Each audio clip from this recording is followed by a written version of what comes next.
Well, this group was upset about a connection between United Airlines and Turkish Airlines. They say the group, Turkish Airlines, has connections to the president of Syria.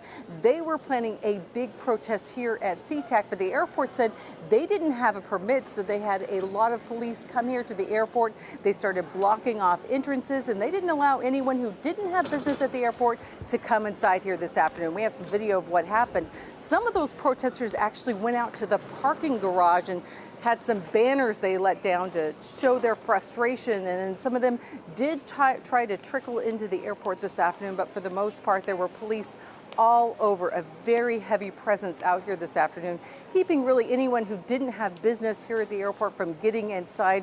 Periodically we saw somebody come in and an officer would go over, talk to them, and then they would be escorted away. There was some flyers handed out by the airport explaining that you need a permit to protest, that they do allow those First Amendment activities here, but you need a permit if you're going to do something like that. They say this group did not apply for a permit and they would not allow them to disrupt the activities here at Sea-Tac. At this point, things have pretty much gone back to normal. They have reopened those entrances. They have reopened the sky bridges that were closed at one point.